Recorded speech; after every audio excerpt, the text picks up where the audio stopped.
Life off the grid is a world away from the hustle and bustle of the city. It's a life of simplicity, hard work, and endless surprises. We've been living here in the high country of northern New England on the southern edge of the granite belt for just over 3 years now. And every day brings something new, whether it's tending to our garden, building our dream homestead piece by piece, or dealing with the challenges of nature. This is a week in our off-grid life, captured 2 weeks before Christmas, summertime in Australia. While much of the world is blanketed in snow and Christmas lights, here the days are long and hot. It's a time of growth, preparation and celebration as we work to make our little slice of the world thrive.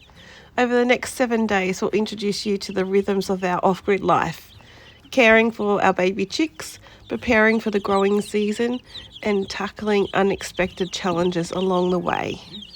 Bringing home the baby chicks was a spur-of-the-moment decision, but they were much younger than we'd expected, just 1 or 2 weeks old. We weren't prepared. That first night they huddled in a makeshift cardboard box. My dad suggested feeding them oats, and we did that until morning, until we could get to the store. Later in the day, I found solace in harvesting the parsley seeds from the dried flower heads, small preparations for future abundance. And in between, we started hanging the black shade cloth around the greenhouse.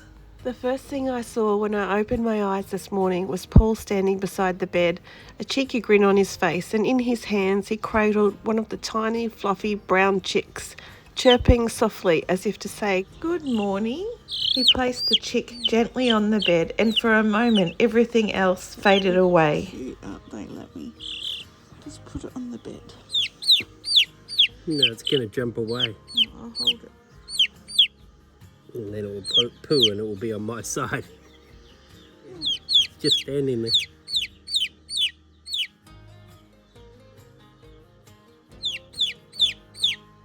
Because remember, if it jumps down, It wants its friends.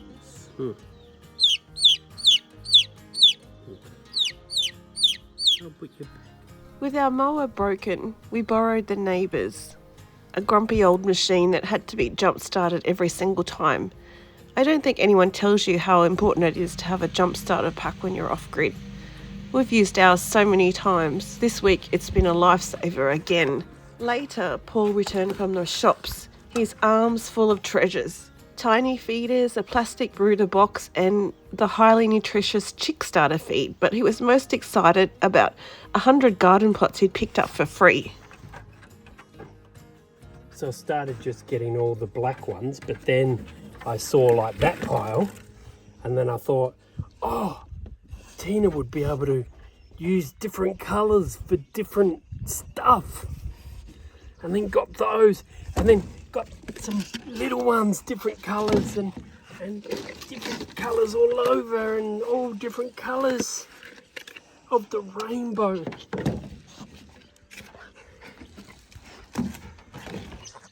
They won't be able to stand in it.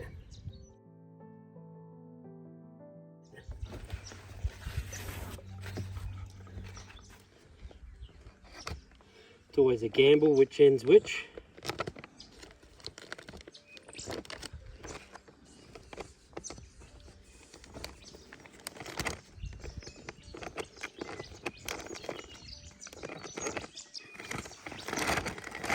Except when it says open this end.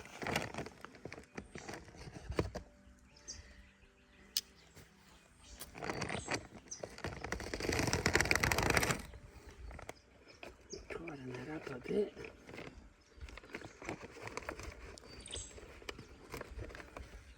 That's as tight as it goes.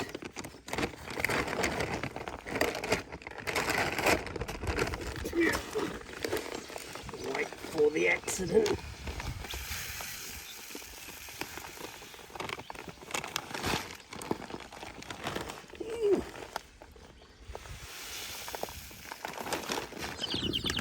No. No.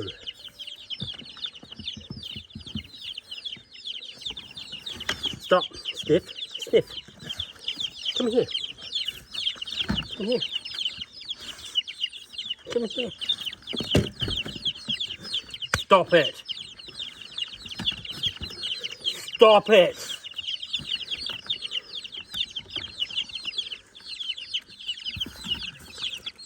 Sit. Sit. Well, this is fun. See?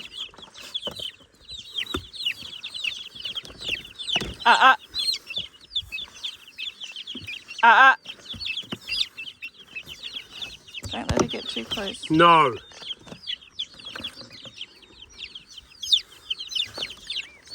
Not. No. The chicks had quickly outgrown their cardboard box, which had grown soggy and smelly in just 24 hours. With their new setup, we had added a mesh lid to keep Truffles, our overly curious dog, at bay. Truffles has taken an unhealthy interest in the chicks, always sniffing around, watching No. and waiting.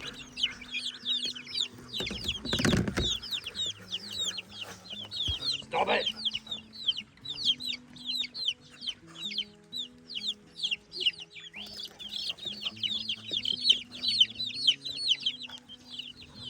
This wire mesh was an offcut from another project that we had.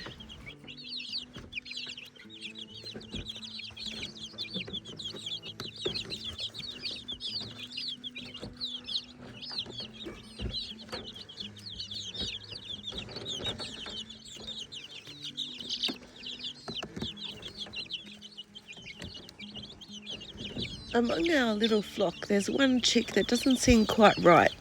It's smaller, quieter, and its tiny wings don't have the same energy as the others. We've been keeping a close eye on it, gently dipping its beak into the water to make sure it drinks. But I don't know if it's going to make it through the night. Out here, life is fragile, and sometimes even our best efforts aren't enough. Only time will tell. It's starving. Gentle.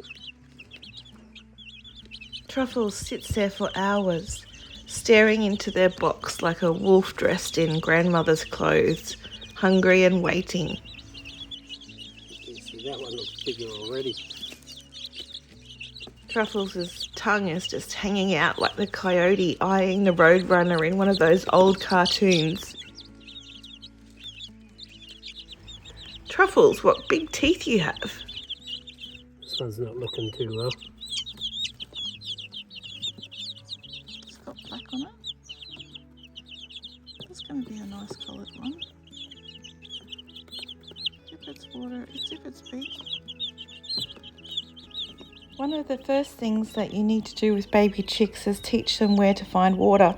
It might sound simple, but these tiny creatures don't instinctively know where to drink. It's something they have to learn. We gently dip their beaks into the water, just enough for them to feel it and take a sip.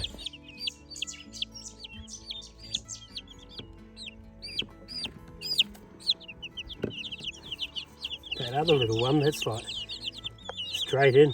So, yep, I know where it is. It's probably a better idea to dip their beaks in water as you're putting them into the box, so you know which ones have already had their beaks dipped. It's a delicate process, one that takes patience and care. This small act sets them up for survival, ensuring they know how to find the hydration they'll need to grow. It's also a moment of connection, holding each chick, feeling its fragile heartbeat. It reminds me of how much responsibility we've taken on. These tiny lives are now in our hands, and it's our job to give them the best possible start. So what's it for? Well, if you haven't got a chick, you get some of this and you just start eating little bits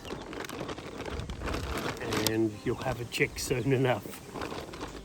We've been trying to grow avocado, so we've got all these avocado seeds in cups of water all over the kitchen.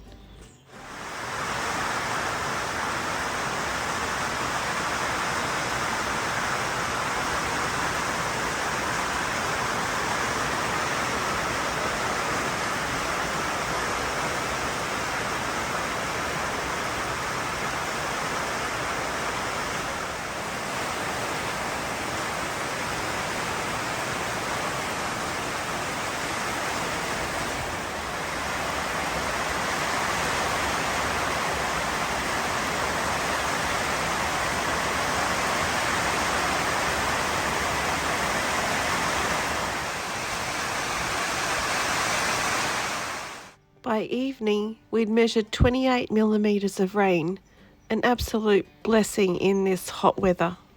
The rain brought a refreshing coolness to the air and turned our granite hills into a scene from a dream.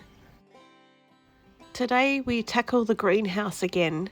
The black shade cloth that we hung around the sides now needs to be included on the roof, providing a cooler, sheltered space. In a cool, temperate climate like ours, a greenhouse is more than just a luxury. It's a lifeline for the garden. The seasons here can be unpredictable. Winters are cold and biting, and even summer mornings can greet us with a chilling fog that lingers across the hills. The greenhouse will help us create a microclimate, shielding tender plants from the frost and allowing us to extend the growing season well into beyond what the weather would naturally permit. During the cooler months, it traps the sun's warmth, creating a cosy environment where seedlings can thrive without fear of frostbite. And even in the heart of summer, the black shade cloth we've added tempers the harsh Australian sun, protecting delicate parts of the plants from being scorched. It's also a haven for young seedlings, giving them a head start before they face the challenges of the open garden, wind, pests, and the occasional curious kangaroo. With the right care, we can grow food year-round, ensuring fresh vegetables and herbs, even when the ground outside is frozen. And more than that, it's a space of possibility. Each plant inside represents hope. A reminder that with a bit of effort and ingenuity, we can nurture life no matter what the climate throws at us. Today was mostly about the greenhouse. We secured the shade cloth to the roof and installed the sprinkler system. It felt good to watch it all come together, imagining the trays of seedlings that would soon flourish there.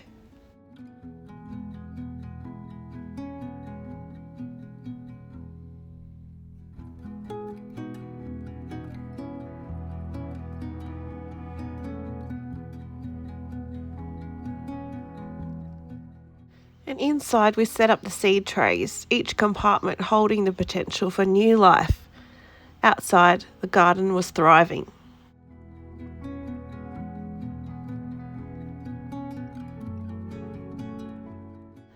Paddy pan squash, spaghetti squash, grammars, loofahs, they were all flourishing, and their vibrant flowers were a sign of the bounty to come. And our potatoes are growing from the straw bales, which was a little bit of an experiment for us, their green leaves reaching toward the sun. These are grammars, I think, looking very healthy there. Another one over here.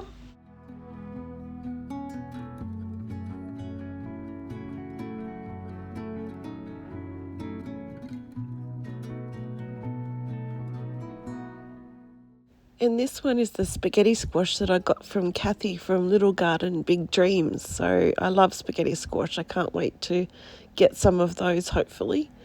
And this is our loofah that we got from our permaculture teacher, Lana. And hopefully we'll get some loofahs on that vine. And another grama over here, I think. Looking very, very healthy.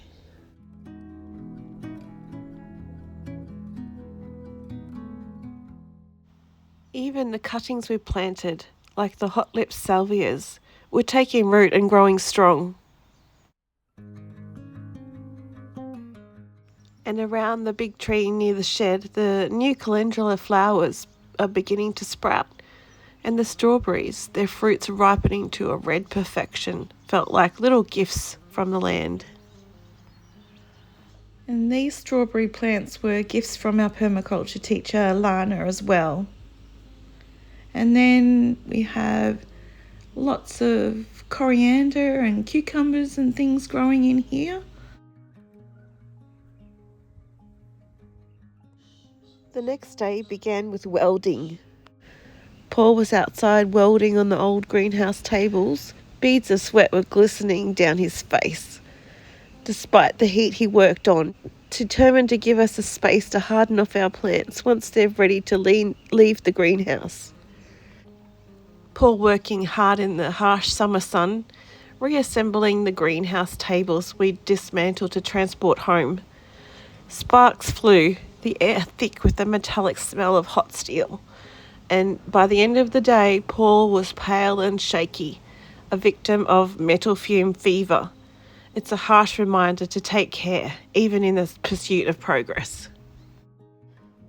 Metal fume fever is also known as the zinc shakes, the brass shakes, galvi flu, galvo poisoning, metal dust fever, or welding shivers. It's caused by the exposure to the chemicals such as zinc oxide and aluminium oxide or magnesium oxide, which are produced as byproducts of the fumes that result when certain metals are heated. It's quite common when you're welding galvanized steel, of which zinc is the primary component.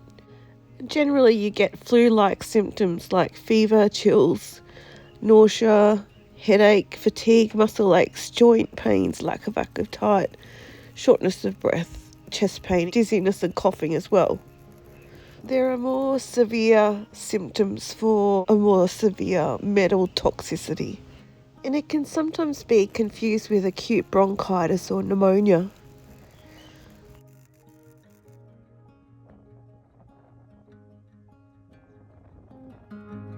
And so treatment of mild metal fume fever consists of bed rest, keeping the patient well hydrated, and using things like aspirin for headaches.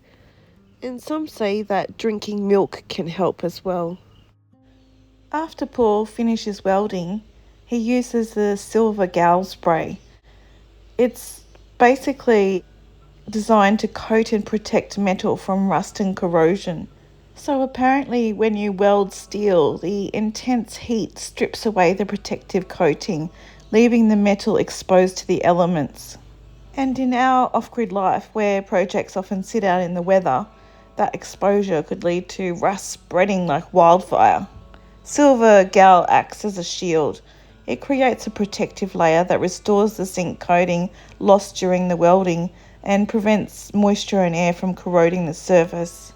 Spray cans are a handy tool, but they can be frustrating when they get clogged up, especially when you're in the middle of a job. Thankfully, there's a few simple tricks to get them working again. And here, Paul's just using a bit of wire to clear out any dried residue. While Paul rested, I noticed the welcome swallows darting and swooping around the old chimneys. These remnants of a long-gone homestead now serve as nesting spots for the birds that had claimed their space as their own. It's a rare kind of beauty, the kind you only truly appreciate when life slows down. I could sit and watch them for hours.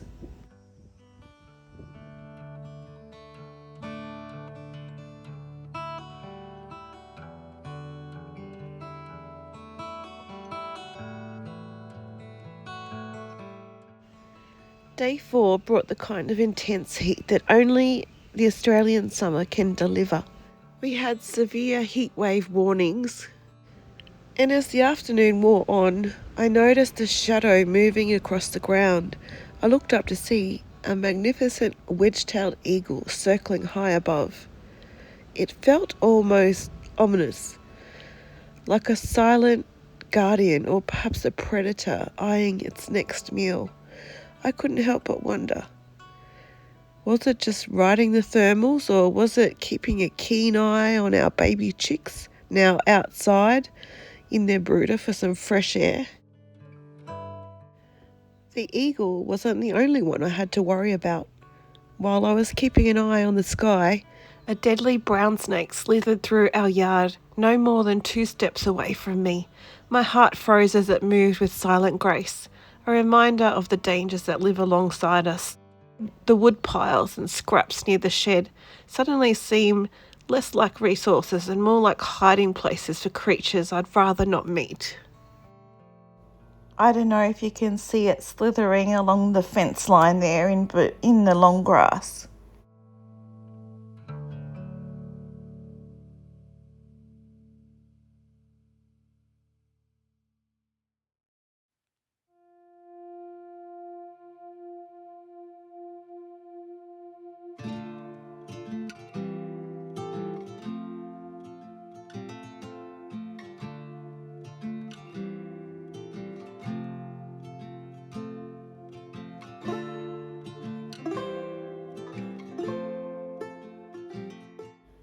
And we've been finding lots of different kinds of mushrooms around the property recently, which Lana, our permaculture teacher, said is a good sign. The baby chicks were thriving, or at least most of them were.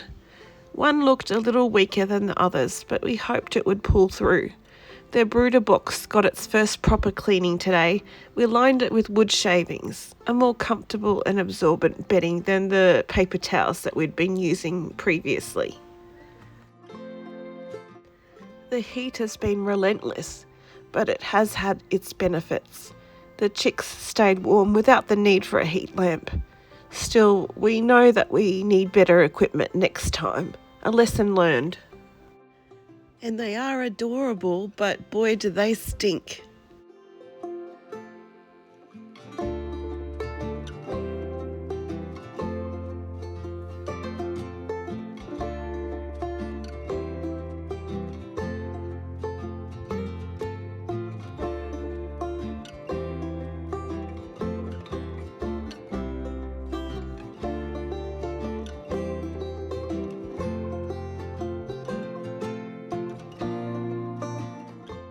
The next day, the welded tables found their place beside the greenhouse, and we went to work to extend the sprinkler system, adding pipes and fittings to the water to water the plants on these tables outside too.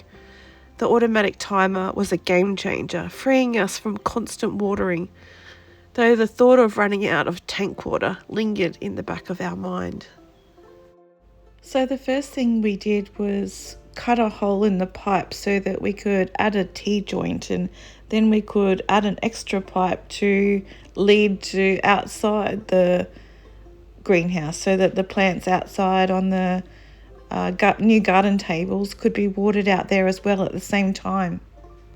So Paul just roughly measures how much pipe we'll need to add to the T-joint to reach outside the greenhouse, and we'll just cut it off there. And now we'll just add that extra piece of pipe to the T-joint.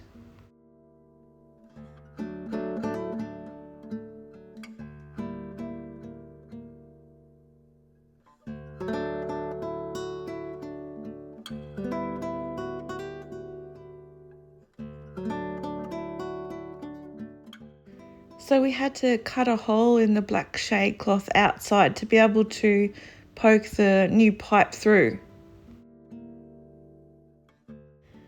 And so now we have extra pipe here that we're just going to secure to the outside around the top, and we'll join that to the pipe that's coming from the inside to the outside. And now Paul's actually poking little pieces of wire through the black shade cloth to me, who I'm on the inside, and I'm twisting the wire up together to hold the pipe in the right place. Using wire ties to secure the sprinkler piping to the outside of the greenhouse is such a practical and neat solution, and by keeping the pipes firmly in place, it ensures the system stays aligned, preventing any accidental shifting or sagging that could disrupt the water flow. Amid all the busy days and the joys watching the baby chicks grow, there was a bittersweet moment that weighed heavy on our hearts. From the very start, the smallest chick didn't seem quite as strong as the others. It was the one we had worried about, the one whose tiny frame and sluggish movements stood out against its boisterous siblings. We did everything we could to give it the best chance. Clean water, good food, and a warm place to stay. It was so small and vulnerable, and for a moment I let myself hope that it might find the strength to grow and recover. But after a few days, the little one's condition didn't improve. While the other chicks seemed to double in size overnight, this little one kept struggling to keep up. One morning we found it lying still, its fight quietly over. It was heartbreaking, a reminder of how delicate and fleeting life can be, even in the midst of so much energy and growth around us. As sad as it was to lose the smallest chick, it made us appreciate even more the resilience of the others and the delicate balance of life on the land. These moments of loss are never easy, but they're part of the cycle, a lesson in tenderness and care, and an acknowledgement that not everything is within our control.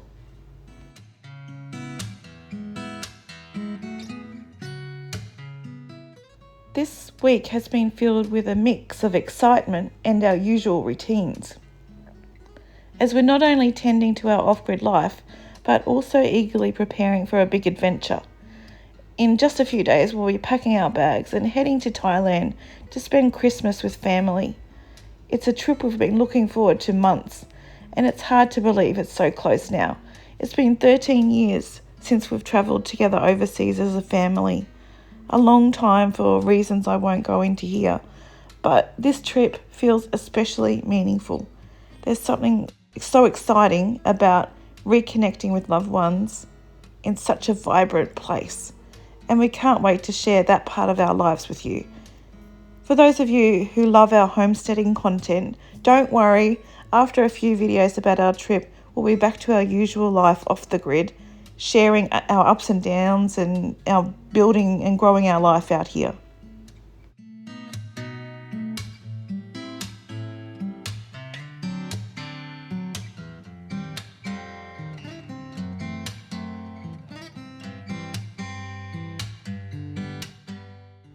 When we first turned on the newly installed sprinkler system, we were greeted with an unexpected surprise. Instead of the gentle cooling mist we'd envisioned for the plants, the sprinklers sprayed out forceful jets of water. It was almost as though the system was designed for washing cars rather than nurturing delicate seedlings and garden beds. The issue lay in the old sprinkler nipples that we'd inherited with the greenhouse materials. These were designed for more high-pressure water delivery, which was far too intense for our needs. So jets of water might be fine for some setups, but in our greenhouse, they risk damaging the young plants that we had there, so displacing the soil and creating uneven water patterns. So we decided to replace the old nipples with a new set that were specifically designed to create a fine mist. These misting nipples are much gentler, spreading water evenly across the broader area. The mist is ideal for keeping the soil and plants hydrated without oversaturating, and it also creates a humid environment in the greenhouse, which helps many plants thrive. Swapping out the old nipples was straightforward but a little time-consuming. Each nozzle had to be unscrewed and the new misting ones carefully attached to ensure a secure fit. But anyway, going back to our holiday, for now though, this countdown is on and it's hard to contain the excitement between packing, finishing up last minute projects and making sure everything here is in good shape before we leave. The days are busy and full. It's a wonderful reminder of how lucky we are to have both the simple joys of home and the chance to create new memories as a family abroad. Once all the replacements were in place, we turned the system back on and it worked perfectly. The mist created a soft, cooling veil over the plants, exactly what we'd hoped for. It was a satisfying fix that will make a big difference in keeping our greenhouse plants happy and healthy.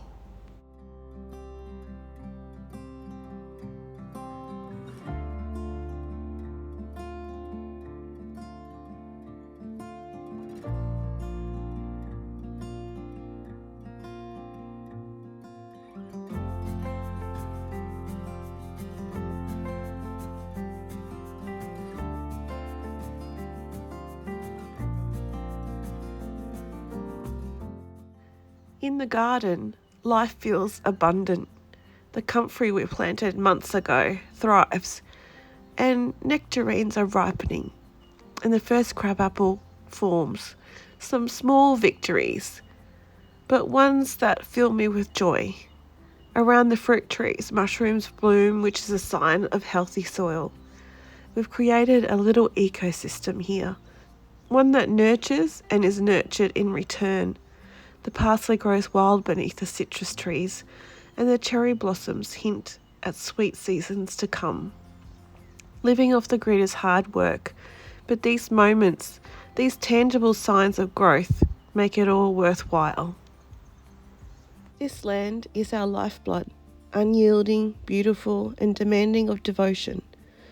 On this 7th day, with summer heat upon us, I carried a watering can like an offering, a simple act that echoes through the soil and the sky. Sea soul drawn from the oceans carries the strength of tides and the richness of life itself. It isn't merely a tonic for growth, it's a lifeline, weaving strength into the roots, resilience into the stems, and vitality into every leaf. Out here, life moves to the rhythm of the land. The work is never ending, but the rewards are sweeter than I ever imagined.